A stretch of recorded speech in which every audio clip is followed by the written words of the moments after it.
La Secretaría de Hacienda y Crédito Público y el Museo Fernando García Ponce Macay presentan la muestra Dimensiones insospechadas del pintor mexicano Alfredo Castañeda. Considerado como seguidor del movimiento surrealista, aunque su obra va más allá de las clasificaciones, Alfredo Castañeda es poseedor de un lenguaje único, introspectivo y fantástico.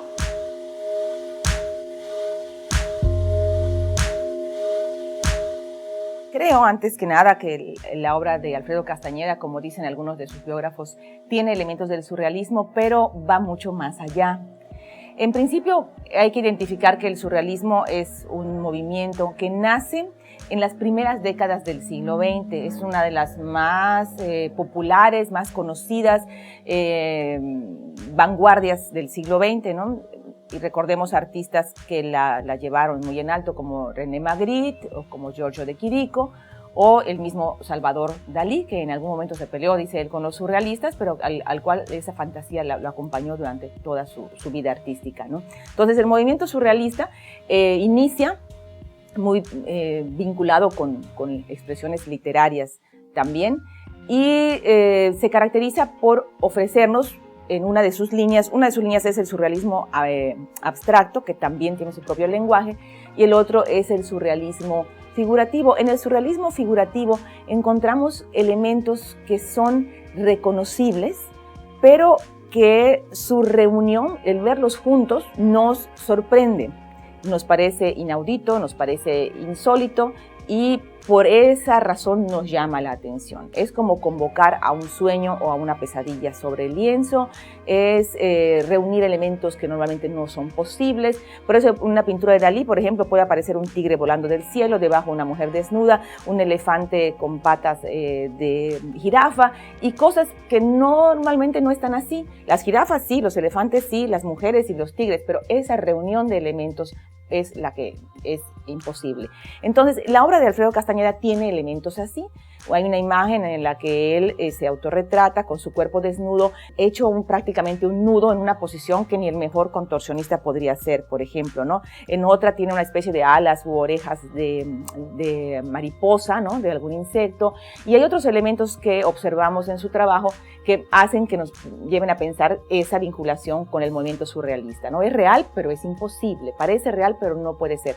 De ahí van en esas ir y venir de la realidad y lo surreal y lo no real, en lo cual lo relacionamos con este movimiento. Cronológicamente, la inserción de Alfredo Castañeda al movimiento surrealista, surgido en la década de los 20, fue de manera tardía, ya que él nace en 1938, pero podríamos decir que es de los grandes seguidores como Remedios Varo y Leonora Carrington. Tal como explica Julieta Ruiz Montes, el artista nos permite adentrarnos en su mundo, en sus experiencias de vida, y nos muestra algunos de los personajes que pueblan su universo, que al mismo tiempo todos son él mismo y él todos ellos, como espejos de sus múltiples vivencias. Yo creo que una persona que entre a la sala 1 del Macay y se encuentre con la exposición de Alfredo Castañeda, pues en principio es porque probablemente sea su primer contacto con la obra, que además tenemos gracias a este proyecto de pago en especie, que es una maravilla que tiene México para los artistas, ¿no?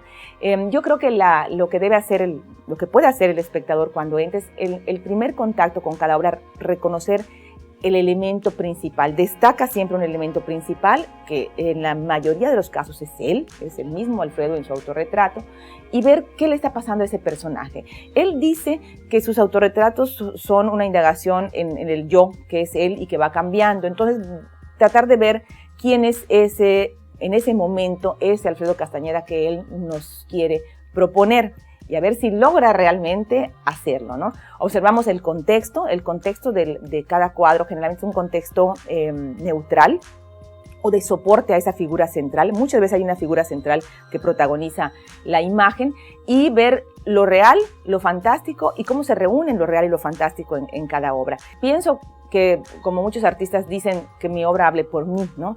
De manera que el espectador probablemente lo que debe hacer es también echar a volar a su imaginación, como sin duda lo hizo el artista al crearla, y construir sus propias versiones, sus propias interpretaciones del elemento que está viendo. Por otra parte, otra cosa que también puede ver, que eso sin duda se reconoce también a la primera, es la magnífica técnica que tiene Alfredo Castañeda, que no niega su formación académica, tanto en la disciplina de la pintura como en su disciplina de la arquitectura. O sea, por estudiar arquitectura tiene que haber tenido una disciplina académica, y su trabajo es limpio, es impecable, es equilibrado, muestra un dominio, una gran pericia técnica, al margen de la historia que nos cuente en cada cuadro.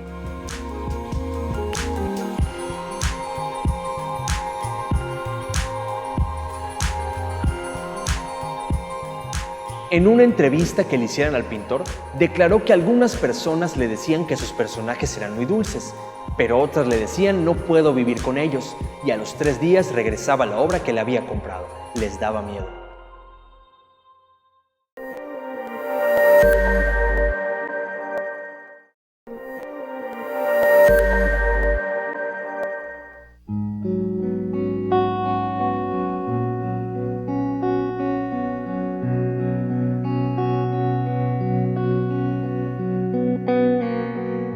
Para Alfredo Castañeda era muy importante la autorreflexión y el autoconocimiento, como se puede apreciar en numerosos cuadros. Sin embargo, otro factor crucial en su vida era la literatura. Admiraba escritores como San Juan de la Cruz, Dante, T.S. Eliot, Rainer Maria Rilke, los cuales fueron fuente de inspiración. Una vez más, reiteramos con su ejemplo, con su caso, la relación estrecha que hay entre las diferentes disciplinas artísticas de una u otra manera. Artistas que trabajan con elementos musicales, artistas que trabajan con elementos literarios y con elementos dancísticos, ¿no? Los escultores tienen buenos diálogos también con la danza.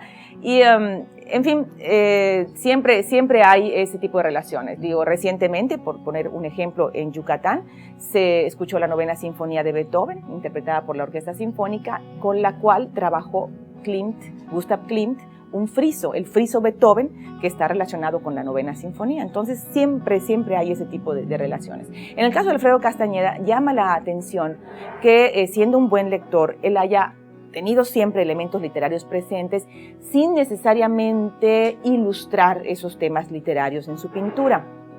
Esta tarea a la que se dan muchos artistas de hacer estas relaciones entre lo literario y lo pictórico, también tuvo otro momento interesante en el siglo XIX, cuando se habla del nacimiento, o se habla más del simbolismo. El simbolismo como movimiento artístico no pertenece a un tiempo particular, a un momento particular, aunque en el siglo XIX, a finales del XIX, se nota más, pero sí se caracteriza por esa presencia del elemento literario como una de las motivaciones para pintar, sin ilustrarlo, sin hacer necesariamente ilustraciones, ¿no? Tal es el caso, por ejemplo, de una obra famosísima de John Everett Millais que se llama Ofelia Muerta, que tiene una historia además muy interesante y muy bonita esta pintura, pero es la Ofelia de Hamlet, de la obra de Shakespeare, ¿no? La inspiración literaria está ahí presente, por solo decir unos casos, ¿no?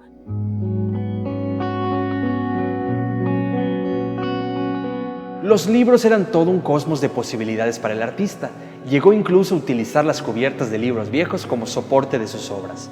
Él decía que era un poco como incorporar el tiempo en sus pinturas, pues las cubiertas también le daban olor, antigüedad y textura. Como anécdota, el artista contaba que tenía un amigo que era encuadernador, quien le regalaba las cubiertas viejas. Así, él podía escoger la que le sugerían más cosas.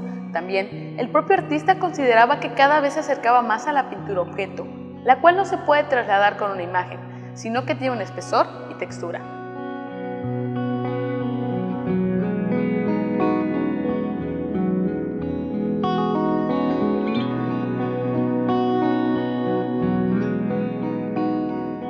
Es obra intensa, es obra interesante, y yo creo que el espectador va a disfrutar, tratar de encontrar todos estos elementos en él. Castañeda inventó un lenguaje figurativo, alegórico y simbólico. Sus imágenes provienen de su mundo interno, pero también de la interpretación personal de la realidad exterior. Alfredo Castañeda dejó un vasto cuerpo de trabajo en diversas técnicas. En el museo podemos observar significativos ejemplos en óleo y gráfica, los cuales permiten conocer parte importante de lo más representativo de su producción entre 1975 a 1998.